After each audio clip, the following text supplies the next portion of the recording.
That's a great way to start the conversation. But you also brought something up that I think is supremely, supremely important, and that is the idea of accountability. Right, right. You know, that we have to be able to speak up when things aren't going well, when things are going well. You know what I mean? But that level of accountability that actually bleeds through our entire life. Yes. We can be accountable for our realities, for the quality of our existence, whether it's in the bedroom, whether it's in the workplace, no matter where it is. So that is a very, very powerful point. Otherwise, we stay...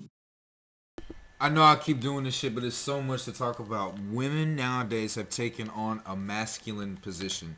And it's not even just because there's a lack of masculine men out there. It's because women grow up with a lack of respect and a lack of understanding of men in general. And so they feel as if there's a story, and I learned it from The Pursuit of Happiness, courtesy of Will Smith, free Will Smith. He said, there's a story of a man that was drowning in the ocean, right? He was drowning in the ocean, and he said, God, please save me. Please save me, God. So a ship came by, and he said, hey, do you need help, young man? Do you need some help? The man drowned and said, no, I don't need any help. God's going to save me. So the ship went on by. Another ship came by. He said, hey, do you need help? Do you need help? No, I'm good. God's going to save me. So that ship went on by too. This next ship came by and said, hey, do you need some help? And the dude said, nope, God's going to save me. So the man drowned. Went up to heaven, talked to God. He said, God, why the hell did you not save me, man? What's going on, bro? I thought you was looking out. God was like, my nigga, I sent you 3 ships. I sent you the signs. You were not able to see. You were so caught up in your own head, what you wanted to see. You had a vision in your mind on what you wanted that sign to be, how you wanted to be saved, that you missed what was in front of you. This is what the world is right now. This is how women are. There may be true wisdom in a lot of men these days, but because of their own fog in their mind and their image and vision of what they think a masculine or authoritative figure should be, they turn into this shit. This is what they turn into. Tell me if I'm wrong. In victim consciousness, Absolutely. right? Like someone's doing something to me, I or can't not do doing for me. right? And then you don't grow. I always think like that's the devil's biggest trick is to like not orient us around accountability and more around victimhood. Because victimhood, you're like, this is my get out of jail free card. Like I don't need to look at my. Oh wait, You can curse. Okay, Go right ahead. Okay, sorry. It's they hurt me. They did this to me. I cannot be over here and be resentful. And be angry. Right. And be and then we don't get anywhere. Nope. Right. Especially for women, for us, sometimes that's a very difficult subject to talk about, accountability. Yeah. For the first time in this entire show, we're about almost 20 minutes into this shit. They're actually speaking some real shit. For the first time, are women in mass and mainstream actually talking about accountability and what victimhood and the ability and the desire to take the victim position and the accessibility and how easy it is to take the victim role and to have so many white knights and other men coming to your rescue to come save you as a victim. It hinders your growth. There's no emotional growth. In The Rational Male by Rollo Tomasi, he talks about how women are perpetually stuck at the age of 16, 17, and 18.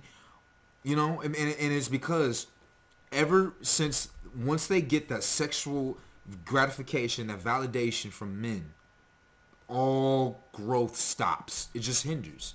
It's not because they're incapable of growing. It's because they just don't grow. It's because they mentally don't have the resources to actually step out of their body and understand what is happening. There's no accountability. You grow with accountability. Pain teaches a person more than joy and hedonism and pleasure does. You grow the most from that. Men on a day-to-day basis are rejected from women and other men all the damn time. All the time. There's so many places around the world, like at every corner, telling a man, you gotta do better. You're not that. You've got to do so much better. You got to come harder. You've got to look better. You've got to be more intelligent. You've got to make more money. There's always signs all over the damn place telling men that shit. But for women, it's not the same. It's not like that. There may be some things out there that say that, but you know the difference is they have a cop-out. Men, we don't have a cop-out. You either going to do the work, become better, or you're going to sit on the sidelines and complain like a fucking bitch. For women, they can become better. They can sit on the sidelines and become a bitch, and motherfuckers can listen to them. Or they can take the victim position and say there's a patriarchy and some oppression and saying that some type of phobia out there that's preventing them from growing. So we've read that you're having some of the best sex these days, which, yay! And you're 49. Yes, You'll be but I'm a 50 next year. newlywed, so it's like I'm cheating maybe a little bit. Yeah, You know? I get that. Yeah. So I am too, kind of. How many? only 3. We just had our 3-year anniversary. Yeah, we just had our 5th. Oh, congrats. Yeah. Me, on the other hand, down and dirty and at 26. That's amazing. Oh, it's incredible. It's really, hard. I know. I'm I sure. mean, the thing that Will and I talk about a lot is the journey. I mean, we started in this at a very young age, 22 years old. It's crazy. That's why the accountability part really hit for me, because I think you expect your partner to know, especially when it comes to sex. Right. It's like, well, if you love me, you should know. Right. All right, this is interesting. Let's talk about this quick. So Will and Jada got married at 22. They got married at an early age. They got married at the age that white people get married at. They got married at the age that a lot of other people get married at. They actually did what they should have done. The biggest issue is the feminist movement.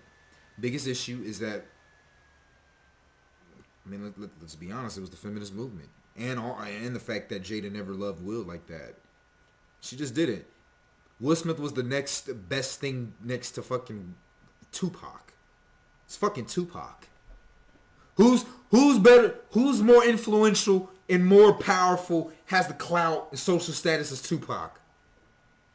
Will Smith. Even though Will Smith was the good boy, he was the good guy out of the two. He was the second choice. I don't even think he was a second choice. He was just a better choice. Jada knew what she was doing. I think Jada knew what she was doing. She knew that she had to lock someone down like that, but she was never gonna be satisfied with him. Never. Absolutely not. And so now at 26, all over the world, we finding out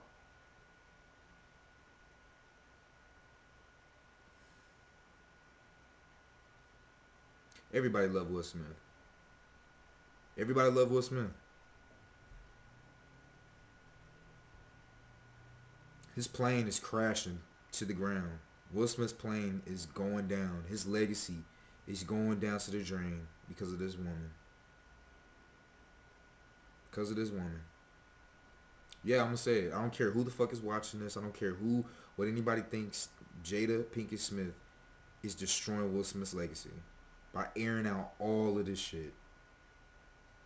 Why doesn't Will Smith come out and talk about Jada to the degree that Jada's talking about? She's dragging this dude in the mud.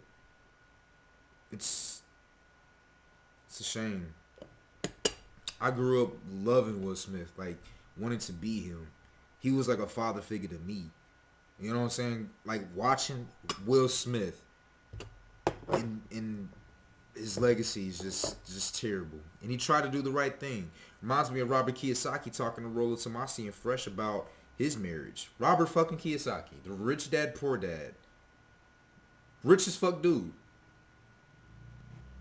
Never cheated on his wife. Wife said, "You're not the. I can't do this with you. You're a bitch, Robert. You're a bitch, Robert. Can't do this with you." Modern women are to not be married, you guys. You know what I mean? If you love me, You should be able to read you my should mind. read my mind. Yeah. You know No, what I that's mean? a huge pitfall. That's a huge pitfall. Yes. I hate that. You know, I hate Isn't that. it weird though? It's like someone doesn't read your mind and we feel crushed. Like we feel so disappointed. Where do we get that from? I don't know, 'cause Why do we have to do work? This goes back to it. It comes from lack of accountability at an early age, unfettered freedom to do pretty much anything that you want in this world, with, once again, no accountability.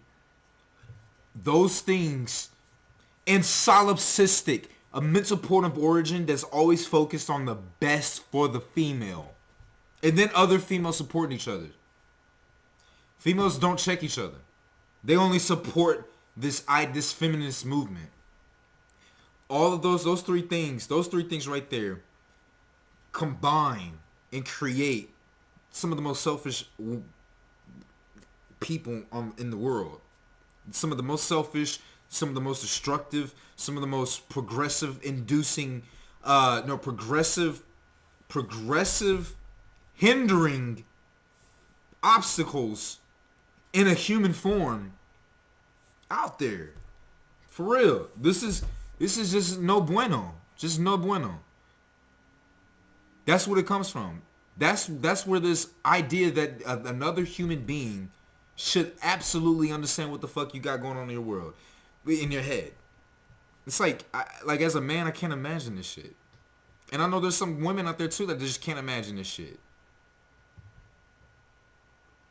I don't feel like that at all. I guess, or maybe I've just grown out of it. I think it's you like you gotta probably- tell me what you need. Like I can't read your mind. Right. Because I've grown out of it too. Yeah. Tell me Right. what you need, tell me what you want, and on top of it, I know that I have to be accountable to do the same. And do you? I really try. Yeah. It's uncomfortable, Very. but it's deeply healthy. And I think around sex, because it's something that we don't talk about a lot, and there's so much fantasy around it. Right. Do you know how confused we are because of porn? I know. Yes. I was just talking about this with somebody. Porn has really messed us up in some ways. I'm supposed to be there for every whim, every pleasure, and that the woman's pleasure doesn't matter. Yeah. No. It's not even thought about. No. And then the other layer, which I find really disturbing. It's so funny because it's, once again, maybe their generation, we don't know what Will Smith is doing. We don't understand how it is over there and shit like that.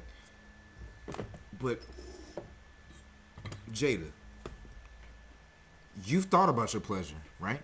You've thought about it. You got it with August Alsina, right? Yeah. Why in the fuck would Will Smith? And let's talk about this. You expect men to just... I think a lot of, women don't understand men. You think that men are just fucking sex machines and they're just ready to just fuck with, just because a pussy is available. And you wondering why you're not getting real passionate sex.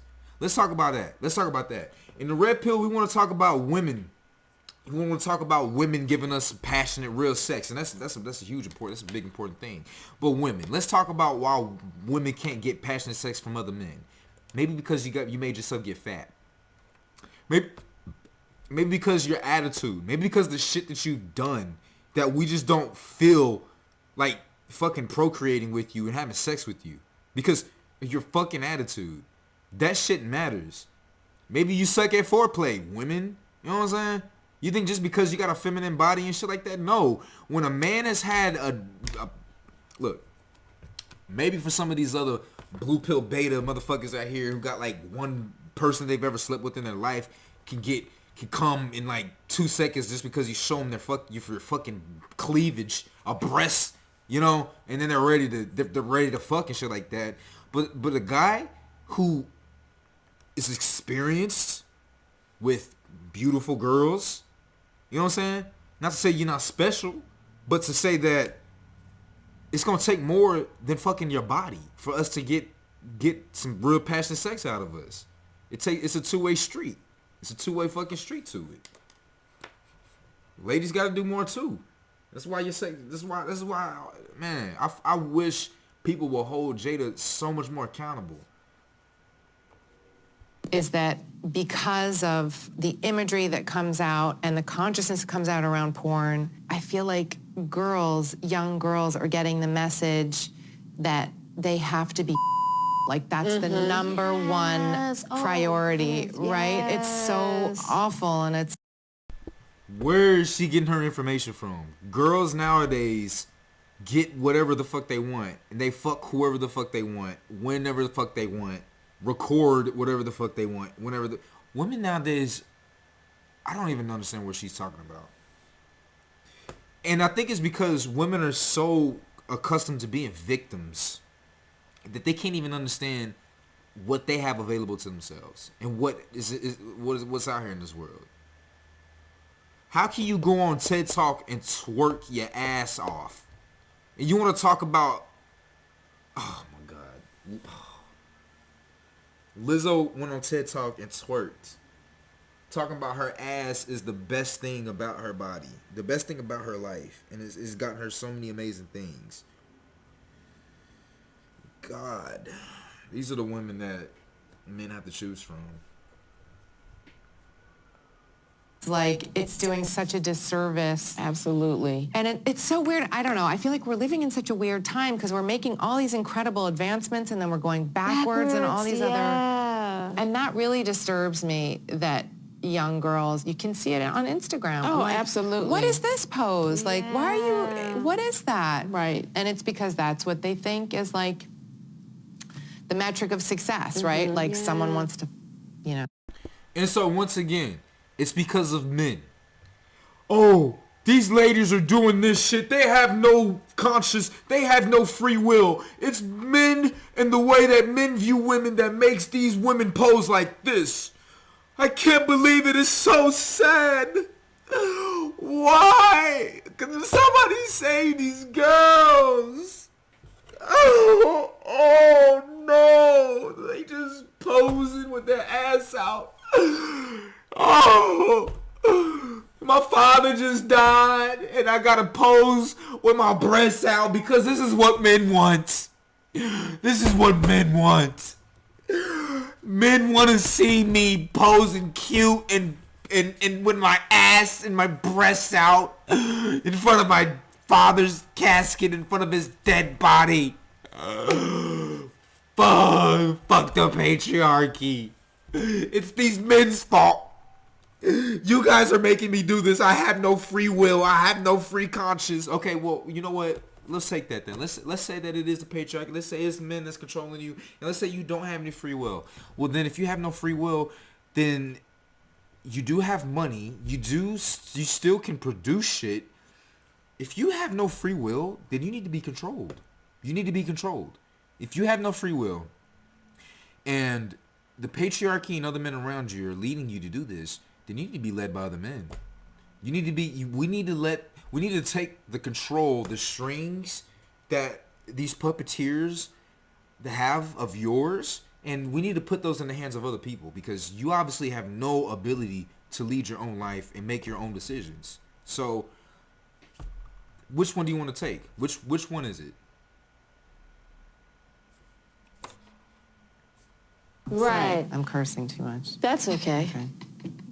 I know your daughter's 17. Yeah. So speaking of Instagram, like, Yes. GWYNETH, how do you help her navigate all of Oh my God. that?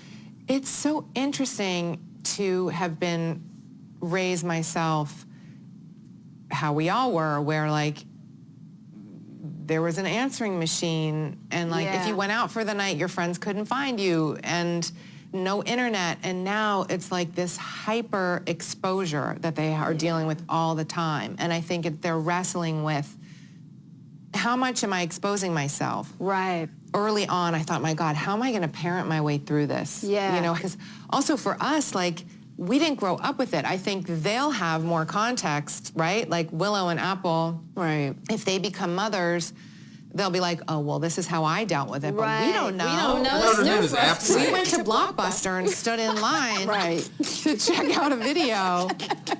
My concern is that there's this hyper objectification happening. Yeah, and there are these absolutely. standards that they're being told, like, this is the prescription, you have to look like this. So all I've tried to do is focus on... Women have used this same narrative for the past 70 fucking years. When Hugh Hefner, God rest his soul, when Hugh Hefner was like in his 30s, women were saying this shit about him. Women were saying this shit about Hugh Hefner. The same shit for 70 fucking years. You mean to tell me that shit ain't changed? You mean to tell me that y'all can't get accountability after 70 fucking years? I think the real delusion is in the mirror, motherfuckers. Like, hyper-objectification. I just said this. This is another excuse, another accountability, lack of accountability on your own part. What you supposed to do if you dislike what the world is like, don't engage in it. Don't partake in it. Understand it. Use it to your advantage. But don't partake in it. You have to understand. It's better to be aware than to just pretend it don't exist and just keep demonizing this shit. Understand it. Understand where it comes from, why it is what it is, and understand both parties are participating in willing ways. And then make a decision from there. Is it that fucking hard? God. My blood pressure rising from this shit. I gotta get another cocktail. Just watching this shit, bro. It's like, fuck.